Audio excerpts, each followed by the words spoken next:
ሰላም ጤና ይስጥልን። ምሳሌ ቀጣይ ክፍል። እፍራታ መሀሌትን ከቤት እንዳባረረቻት አይተናል። መሀሌት ከቤት እንደወጣች ስልኳንም ሌባ ቀምቷታል። ልብሷንም ከነቦርሳ አስቀምጣ ስልክ የሰረቃትን ሌባ ስታባረር እሱንም አንዱ ወስዶባታል። ታዲያ መንገድ ዳር ነው ያደረችው። ሞገስና ሉላ ማታ እራት ለመብላት ወጥቶ እራታቸውን በልተው ወደ ቤት ሲመለሱ መሀሌት መንገድ ላይ ተቀምጣለች። መሀሌት እኮ ምስኪን መሆን ትችላለች፣ ትችልበታለች፣ ያምርባታል። ታዲያ የተረፋቸው ምግብ በእጁ ይዞ ነበረ ሞገስ። ሉላ የተረፈው ምግብ እኮ ሉት ይኖራሉ ለምን እዚህ መጣ ብላ ስትለው ለነገሩ እውነትሽን ነው ብሎ ይህችን ቃል እንደተናገረ መሀሌትን ፊት ለፊቱ አግኝቶ ምግቡን ፊት ለፊቷ ቁጭ አደረገ። ቀና ብላ ስታየው መሀሌት ናት። ሞገስ ከዚህ በፊት የሰራችው ስራ ስለሚያውቅ በጣም ደንግጦ ሉላን ይዟት ሮጠ። ግን አሳዘነቻት። ለምንድን ነው የምትሮጠው? ምን ሆናስ ነው እዚህ የተቀመጠችው? በማለት ሉላ በጣም ደንግጣ ነበር። ሞገስ ግን ዝና ልኳት ቢሆንስ ልትሰልለን ቢሆንስ ብሎ ለትንሽ አምልጦ ቤታቸው ገቡ። ታዲያ ወደሆነ የተከታተለቻቸው የት አካባቢ እንደሆኑ የት እንደተከራዩ የገቡበትን ቤት ባታቅም አካባቢውን ግን በንጋታው ደውላ ለዝና ነግረዋለች። ዝናም እንደሰደባትና እንዳንቋሸሻት ይቅርታ አርግልኝ እንኳን ብትለው አላደርግልሽም ይቅርታ ገንዳ ላይ የዞርሽ ለቃቅመሽ ብዬ አላት። አይ መሀሌት የስመ ጠበቃው አሁንም ከዝና ጋር መስራት ጀምረዋል። እሱንም ልክ እንደ መሀሌት እንደፈለገ ያዘዋል።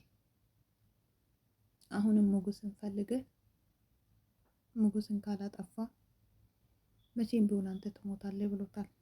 እንዲሁም ደግሞ ከቴትና ጋር ባለፈው ቪዲዮ ቀርጿቸው ይሄንን ካላደረግ ለሚስት እልካለሁ ከትዳር እንድትፋታ አደርጋለሁ ብሎ አስፈራርቶታል። ጠበቃ ሞኝ ነው፣ በጣም ሞኝ። ጠበቃ ማለት ስሙ ራሱ ከፍ ያለ ነው።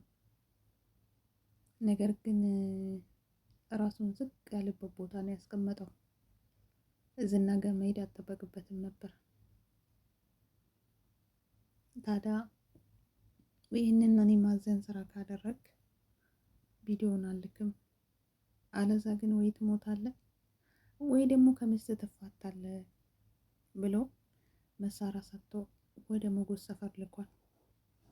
ሞገስም ዳጣን ቀጠሮ ወደ እሷ ለመገናኘት መጥቷል። ዳጣ ግን ብልጥ ናት።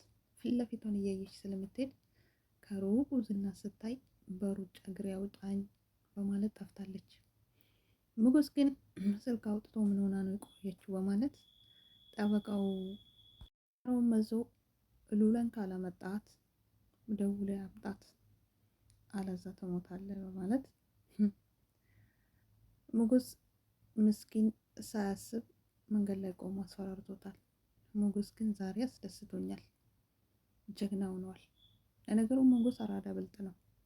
ምክንያቱም ፊት ለፊት ቆሞ እንኳን ባይጋፈጥ ዘዴ ያውቃል፣ እንዴት ማምለጥ እንዳለበት፣ ምን ማድረግ እንዳለበት መፍትሄ ያውቃል።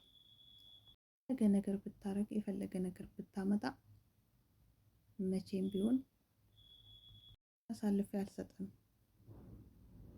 ወንድ ከሆንክ መተኮስ ትችላለህ በማለት ዝና ደውሎ ወዳና ወዲህ በደንብ እያየ ብሎ ደውሎለት ታዲያ እሱ ግራ ቀኙ ሲመለከት ሞገስ እጁን አጣምዞ ለራሱ ጉድ ሆኗል።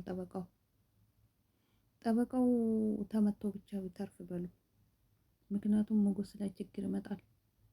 ዝና ቪዲዮ እየቀረጻቸው ነበር ስታገሉ፣ ያኛው ሲያስፈራራ፣ ሞገስም ደግሞ ራሱን ለማዳን ስል ጠበቃው ግን ተመቷል ይመስለኛል።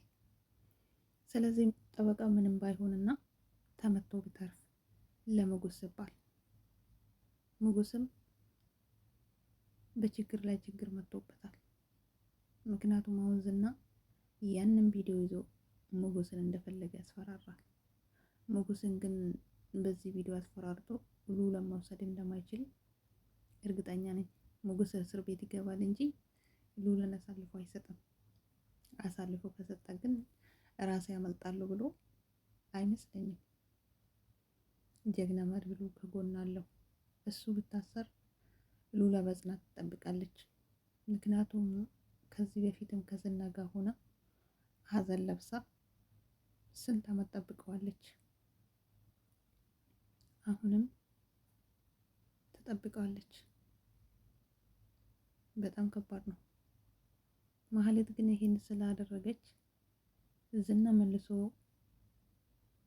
ይቅር ብላትም እንደ ድሮ ገንዘብ ምሰጣት አይመስለኝም።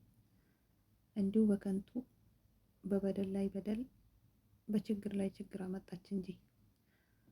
ቅድስትና ቡርኬ መድብልና ምሳሌ እንዲቀራረቡ በብዙ ነገሮች ይጥራሉ። እነሱ ግን ሁሌ እንደተፋፈሩ ናቸው። ብሩክም ቅድስትም ምሳሌ ናት ታስቀኝ። በዛም በዚህም አባቷን በዚህ ቅድስትን በዛ ጋር ይገርማል። ለማንኛውም የሞገሴ መጨረሻ ምን ይሆን?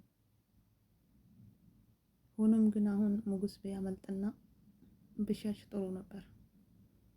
ቀጣይ ምን እንደሆነ አብረን እናያለን። ውድ ቤተሰብ መልካም ቆይታ